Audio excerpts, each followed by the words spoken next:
আসসালামু আলাইকুম। প্রিয় দর্শক, অন্য মঞ্চের আলাপচারিতায় আপনাদের সকলকে আমন্ত্রণ জানাচ্ছি। গত সপ্তাহেই বলেছিলাম নরেন্দ্র মোদী কলকাতা আসার সম্ভাবনা ক্রমশ উজ্জ্বল হচ্ছে। আজকে খবরের কাগজে যেটা বেরিয়েছে সেটা কনফার্ম হয়েছে। 15 থেকে 17 ইস্টার্ন কমান্ডের যে আপনার একটা রয়েছে, অনুষ্ঠান রয়েছে, সেই অনুষ্ঠানে তিনি উপস্থিত হবেন। কিন্তু উপস্থিত হচ্ছেন সেখানে কি কারণটা আর তার সাঙ্গপাঙ্গদের আশা, এটাই একটা বড় প্রশ্নচিহ্ন তুলে দিচ্ছে। ইন্ডিয়া টুডে যা লিখছে সেটা হলো PM Modi to inaugurate combined commanders conference in Kolkata next week.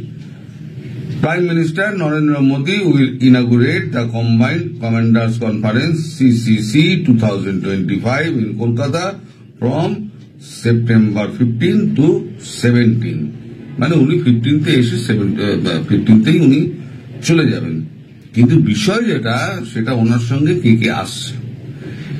Organized by Armed Forces, 3-day event will bring together the nation's top military and politicians, including the Defense Minister Rajnath Singh, National Security Advisor Ajit Doval, Chief of Defense Staff Anil Chauhan, Defense Secretary Rajesh Kumar Singh, and secretaries from other ministers. এই পর্যন্ত ঠিক ছিল, defence secretary অব্দি ঠিক ছিল, and secretaries of other ministers। এই যে secretaries of other minister আছে না, এইখানে খোঁজখবর নিতে গিয়ে যেটা দেখলাম, বর্ডার রোড অর্গানাইজেশনের যে সেক্রেটারি তিনি আসছেন, road development corporation of India তার সেক্রেটারি আসছেন, তারপর এই যে কমিউনিকেশনের জন্য কমিউনিকেশন সেক্রেটারি আসছেন। মানে এই যে টিমটা আসছে সেই টিমটা কিন্তু যদি শুধু ডিফেন্সেরই একটা উদ্বোধনের ব্যাপার হতো তাহলে এই টিমটা আসতো না। খুব স্বাভাবিকভাবে প্রশ্ন ওঠে, উনি ইনাগুরেট করতেন, ইনাগুরেট করে উনি চলে যেতেন। এখানে কোন রাজনৈতিক কোন সভা সমাবেশ নেই যে সেখানে তিনি বক্তৃতা দেবেন, বা অন্য কোন অনুষ্ঠানে এসছেন সেখান থেকে এসে উনি ঘুরে গেলেন, বা এখান থেকে ঘুরে তিনি সেই অনুষ্ঠান অ্যাটেন্ড করবেন।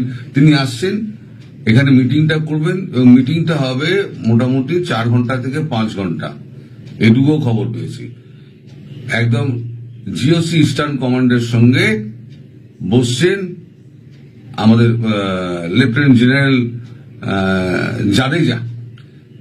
তিনি এখন পোস্টিং আছেন নর্থ ইস্টে, যেখানে আমাদের 7 সিস্টার আছেন, তিনি এখানে আসছেন। ফলে এখন যেটা দাঁড়াচ্ছে সেটা হচ্ছে একটা কোনো প্ল্যানিং হচ্ছে। কারণ বর্ডার রোড অর্গানাইজেশন যখন এসছে, তার মানে রাস্তাঘাট সেগুলো ঠিকঠাক আছে কিনা, কোথাও করতে হবে কিনা, লজিস্টিক্স ঠিকঠাক আছে কিনা, কমিউনিকেশন সিস্টেমের লোক যখন সেক্রেটারি যখন আসছে তাহলে কমিউনিকেশনের লোক আসবে। তা এটা কখন হয়? এটা যদি আপনার নর্মাল কোনো উদ্বোধন হয় তাহলে এত সেক্রেটারি আসবেন কেন? এত সেক্রেটারি তো আসার কথা না। তারপরে আপনার উত্তর পূর্বাঞ্চলের আপনার লেফটেন্যান্ট জেনারেলকে তাকে ডেকে পাঠানো হয়েছে, তিনিও এইখানে থাকবেন। আচ্ছা, বিএসএফ এর যে ডিজি তাকে ডেকে পাঠানো হয়েছে। মানে একেবারে ঘর ভর্তি লোক, সেখানে মিটিং হবে প্রায় 5 ঘন্টা ধরে, বিরতি দিয়ে বিভিন্ন লোকের সঙ্গে মিটিং হবে। কোনটা রাজনাথ সিং একটা করবেন, কোনটা অজিত দোভাল এবং মোদিজি একসঙ্গে করবেন, কোনটা হয়তো অজিত দোভাল আলাদা করবেন, মোদিজি আলাদা করবেন, সেটা তো তালিকা আমার কাছে নেই। তবে 5 ঘন্টার মিটিং যখন এক জায়গায় বসে 5 জনে 3 জনে আলোচনা করবেন তা নয়, ডিফারেন্ট সেক্টরে ডিফারেন্ট মিটিং গুলো হবে। এখন মজার কথা হচ্ছে, রাজ্য সরকারের কাউকে এখানে ডাকা হয়নি। যে রাজ্যের সীমান্ত নিয়ে এত বড় হচ্ছে, প্রায় 2000 কিলোমিটারের উপরে, সেই রাজ্য সরকারের পক্ষ থেকে কাউকে ডাকা হয়নি। ডাকা হয়েছে কিন্তু বিএসএফ এর ডিজিকে। কারণ এই যে আমাদের এখানে যখন 71 সালে যখন যুদ্ধটা হয়েছিল, তখন কিন্তু ইস্টার্ন কমান্ডই কিন্তু পরিচালনা করেছিল। এইবারেতে ইস্টার্ন কমান্ড তার ঘাড়ে হয়তো বাংলাদেশের দায়িত্ব পড়ছে, খুব সম্ভবত। কারণ যখন কাশ্মীরে যখন প্রচন্ড মার দিচ্ছে, তখন ইস্টার্ন কমান্ডের আমি বলেছিলাম, ইস্টার্ন কমান্ডের লোকজন তখন বলছিল যে ওখানে তোমরা দমাদ্দাম মস্ত কালান্দার করছো, আর আমরা এখানে বসে বসে শুধু এখন ক্যান চিকেন আর বিফ খেয়ে যাচ্ছি, কি বলে এগ টোস্ট খেয়ে যাচ্ছি আর কফি খেয়ে যাচ্ছি, এভাবে কতদিন চলবে। তখন বলা হয়েছিল, রাজনাথ সিং বলেছিলেন যে আপনাদের সুযোগও আসবে এবং আপনাদের সময়ও আপনারা দামাদ্দাম মস্ত কালান্দার করবেন। তা আমার সব দিক দেখে মনে হচ্ছে এই দামাদ্দাম মস্ত কালান্দারের সময়টা এগিয়ে এসছে। নইলে পরে মোদীজি সব কাজ ছেড়ে শুধু 5 ঘন্টার মিটিং এর জন্য এত সাঙ্গবাঙ্গ নিয়ে ফোর্ট উইলিয়ামে উনি এসে উপস্থিত হতেন না, এবং এখানে বসে তিনি পুরো প্ল্যানিংটা করবেন। প্ল্যানিংটা যেটা আবার অজিত দোভাল সঙ্গে আছেন, যিনি প্ল্যানিং একেবারে মাস্টারপিস। ওই প্ল্যানিং তার কখনো বিধা, আজ পর্যন্ত বিধা হয়নি, আজ পর্যন্ত না। সুতরাং তিনি 10 পা ভেবে কাজ করেন, মানে 10টা কদম এগিয়ে ভাবেন আর কি, যেটা এটা ফেল হয় তাহলে ওইটা, ওইটা ফেল হলে ওইটা, ওইটা ফেল হলে ওইটা, এরকম করতে করতে। তো যাই হোক, এখন এই যে মিটিংটা হচ্ছে না, এই মিটিং এর পর বাংলাদেশে কিন্তু হৃদকম্প শুরু হয়ে যাবে। 15 তারিখে যে মিটিংটা হবে, তারপরে দেখবেন প্রধানমন্ত্রী মোদীজি চুপ করে গেছেন, কোনো কথা বলবেন না। উনি যখন কোনো অ্যাকশন হয় উনি কোনো কথা বলেন না, এবং পরে একটা সময় দেখবেন কোনো একটা অনুষ্ঠানে উনি উপস্থিত হয়েছেন, সেখানে উনি শান্তির বাণী ছড়াচ্ছেন, এদিকে দামাদ্দাম মস্ত কালান্দার শুরু হয়ে গেল।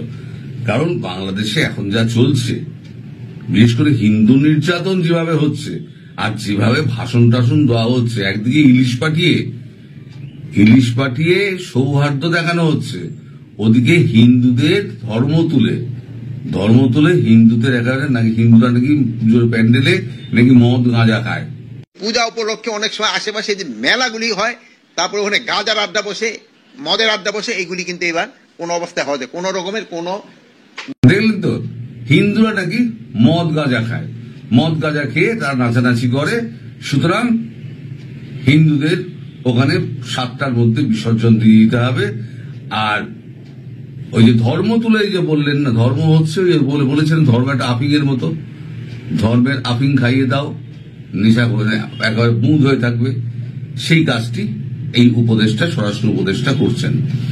মার যখন পড়বে এই স্বরাষ্ট্র উপদেষ্টার পশ্চাৎ দেশে যেন একটা কামাকাজি লাগিয়ে দেওয়া, এটা একদম বিশেষ অনুরোধ রইল সেনাবাহিনীর কাছে আমার পক্ষ থেকে, ওর পশ্চাৎ দেশে একটা কামাকাজি লাগিয়ে দেওয়া হোক। হিন্দুরা এখন বাংলাদেশে অবর্ণনীয় অত্যাচারের শিকার। আমার কাছে অসংখ্য ফোন আসে, অসংখ্য মেসেজ আসে, টেলিগ্রামে অসংখ্য মেসেজ আসে, অসংখ্য ভিডিও আসে। সেসব ভিডিও দেখানো যায় না, ইউটিউব অ্যালাউ করবে না। বিভৎসতার শেষ নেই। চিরকাল কিন্তু কেউ ক্ষমতায় থাকে না, এইটা সবাই ভুলে যায়। ক্ষমতা হাতে পেয়ে, যে ক্ষমতা চিরস্থায়ী নয়, ক্ষমতা কাল যাচ্ছিল, আজকে তোমার হাতে আছে, পরশুদিন অন্য কারোর হাতে চলে যাবে। যখন অন্য কারোর হাতে যখন ক্ষমতা যাবে, তখন তুমি এখন যে কাণ্ডগুলো করছো তার হিসেব বিকেশ কিন্তু পরবর্তী যে যার হাতে ক্ষমতা যাবে সে কিন্তু একদম দাঁড়ি পাল্লায় মেপে কিন্তু হিসেব করবে। সুতরাং আজকে যারা এই সমস্তগুলো করছেন তারা একটু সাবধান হবেন বলে আমার মনে হয়। আর ইলিশ মাছ পাঠানোর ব্যাপারে আমি কেন্দ্র সরকারের অত্যন্ত সমালোচনা করি। যে হিন্দুদের ওখানে মারা হচ্ছে, তারা সৌহার্দ্যের প্রতীক হিসেবে 1200 টন ইলিশ পাঠালো, ভারত সরকার অ্যাকসেপ্ট করলো কি করে? আমি নরেন্দ্র মোদীর কাছে আমি প্রশ্ন রাখতে চাই যে আপনি অ্যাকসেপ্ট করলেন কি করে এই ইলিশ মাছ? আমরা কি ইলিশ মাছ ছাড়া কি আমরা খেতে পাই না, বাঁচতে পারবো না? গত বছরে যে ইলিশ মাছ পাঠিয়েছে সে তো পচেছে। আপনার কাছে যে আম পাঠিয়েছিলেন মোহাম্মদ ইউনুস, আপনি তো সে আম গ্রহণ করেননি। শেষে তো সেই আম তো গরুতে খেয়েছে, মাঠে ফেলে দেওয়া হয়েছিল। তাহলে ইলিশ মাছটা অ্যাকসেপ্ট করলেন কেন? আমরা তো প্রত্যেকেই সেই ইলিশ মাছকে প্রত্যাখ্যান করব। ওখানে মা বোনদের অত্যাচার করা হচ্ছে, এখানে বাংলাদেশে ইলিশ খাওয়ার জন্য চুলে হাতে নিয়ে একবারে ছুটলো, ছোটাবে। বাংলাদেশি ইলিশ আর বাজারে পাওয়া যাবে না, যা ব্যবস্থা সব করা হচ্ছে। যাই হোক, এই যে সংকেতটা যেটা আসছে 15 তারিখে, এটা কিন্তু গভীর সংকেত। সুতরাং বাংলাদেশের বর্তমান সরকার একটু বুঝে শুনে চলুক, না হলে পরে কিন্তু কপালে অশেষ দুর্গতি আছে, এটা আমি বলে দিলাম। কারণ মোদিজি মুখে কোনো কথা বলেন না, তিনি যা করেন সেটা হচ্ছে কাজ করে দেখিয়ে দেন। ওই কাজ করার সময়টা সেপ্টেম্বর, তো কাজ করার সময়টা এসে গিয়েছে। তাই শেখ হাসিনা বলেছিলেন, আমি ভিডিও বার্তা দিয়ে দেশে কবে ফিরছি সেটা আমি জানাবো। প্রিয় বন্ধুরা, প্রীতি, সালাম এবং শুভেচ্ছা নেবেন।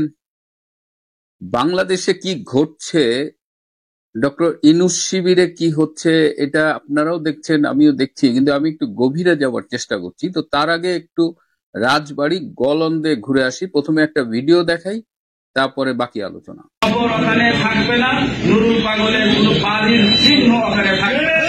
এটাই হবে আমাদের দাবি। ওখানে যে বাড়ি আছে, বাড়ির শপথ আমরা জ্বালিয়ে তুলি।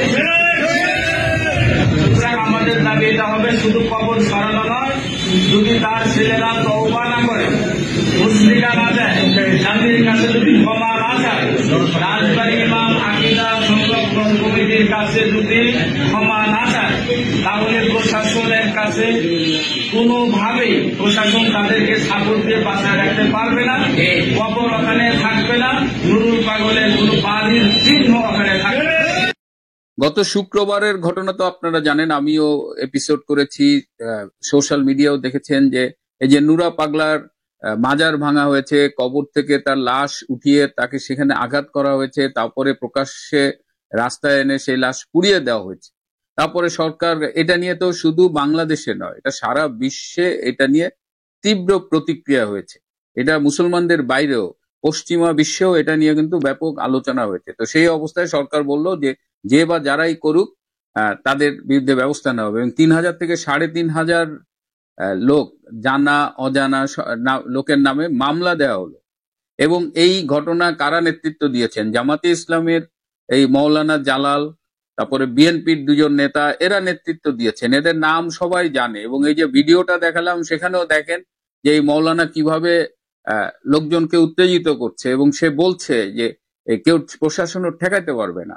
তারপরেও প্রশাসন আসলেই ঠেকাতে পারে নাই। তারা তৌহিদি জনতার নাম করে বেসিক্যালি জামাত, শিবির এবং বিএনপির এই সন্ত্রাসীরা একটা মৃত ব্যক্তিকে পর্যন্ত রেহাই দেয়নি। যে কারণে এখন বাংলাদেশে রব উঠেছে যে ভাই, ঘরের মধ্যে, ঘরে বাইরে কোথাও তো নিরাপত্তা নাই, কবরে একটু শান্তি দে, একটু নিরাপত্তা দে, সেটাও তো ডক্টর ইউনূস দিতে পারতেছে না। তো এখন মানে কি হচ্ছে, ডক্টর ইউনূসের কার্যক্রম দেখে তো আমার আমি ঠিক হিসাব মিলাইতে পারছি না। এদিকে বাংলাদেশে মিছিলগুলো কিন্তু দীর্ঘ থেকে দীর্ঘতর হচ্ছে। আওয়ামী লীগের মিছিল আজকে, এই 8ই সেপ্টেম্বর, আজকে হাইকোর্টে, ঢাকা হাইকোর্টে বিরাট মিছিল হয়েছে। আজকে মতিঝিলে বিরাট মিছিল হয়েছে। এবং এই মিছিলের, আপনারা এই মিছিলের দৈর্ঘ্য দেখেন, কিন্তু আমি এই মিছিলের সময় বা মিছিলের যে ফুটেজ গুলো পেয়েছি, কিংবা মিছিলে যারা অংশগ্রহণ করেছে তাদের সাথেও কথা বলে দেখেছি, এই মিছিলে যত লোক থাকে তার চেয়ে বেশি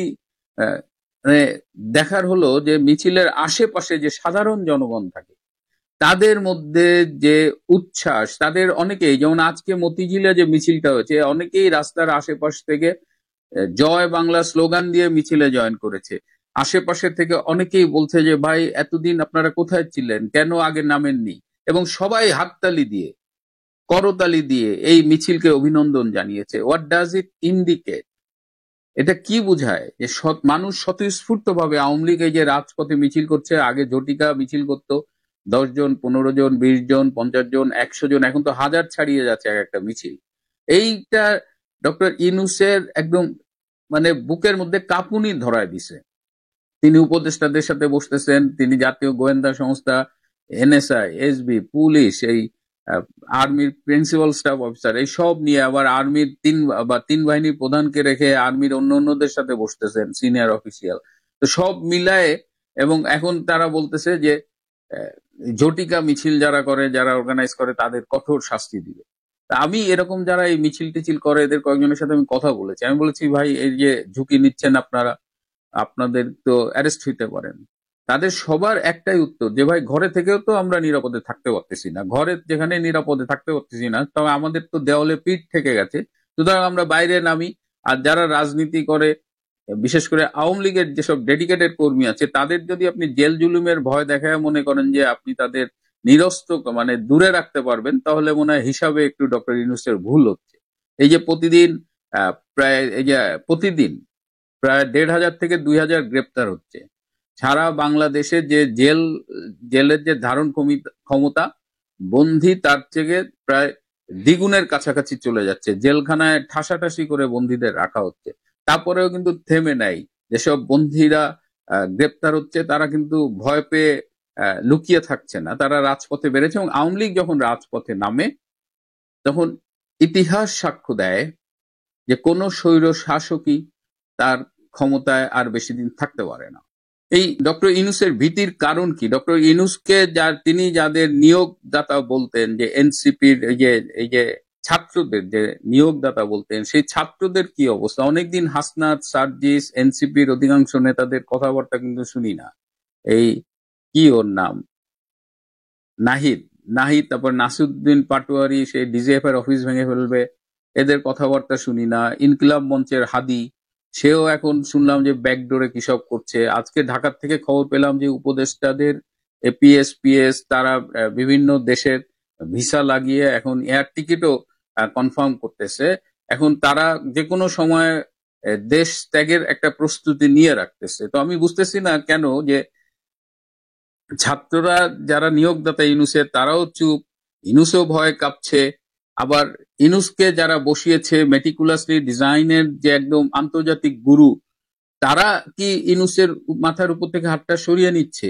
এটাও কিন্তু একটু দেখার বিষয়। যারা এই রাজনীতির খোঁজ খবর রাখেন, এমনি গতকাল আমি বলেছিলাম যে আমি দিল্লিতে একটা অনলাইনে একটা সেমিনারে পেপার প্রেজেন্ট করেছি। সেই সেমিনার নিয়ে সরকার যেভাবে রিয়াক্ট করলো, সরকারের দালাল মিডিয়া যেভাবে কাপাকাপি করলো, এত ভয়ের তো আমি কারণ পাচ্ছি না। এবং আজকে দেখলাম, এই যখন কথা বলছি, আজকে একজন প্রাক্তন সচিব আবু আলম খান শহীদকে গ্রেপ্তার করা হয়েছে। এই শহীদ সাহেব তো গত জুলাই আগস্ট মাসে বা তারও আগে শেখ হাসিনার সরকারের একজন কট্টর সমালোচক ছিলেন। এখন তিনি একটু কথা বলছেন, মুক্তিযুদ্ধ ৭১, মুক্তিযুদ্ধ মঞ্চ এইসব করছেন, সরকার এটাও নিতে পারছেন না। যে মঞ্জুরুল আলম পান্না, তিনি তো এই সরকারেরই পক্ষে, জুলাই আগস্টের বিপ্লবের পক্ষেরই একজন সৈনিক ছিলেন, তাকে গ্রেপ্তার করেছে। প্রফেসর কলিমুল্লাহকে গ্রেপ্তার করেছে, আজকে শহীদ ভাইকে গ্রেপ্তার করলো।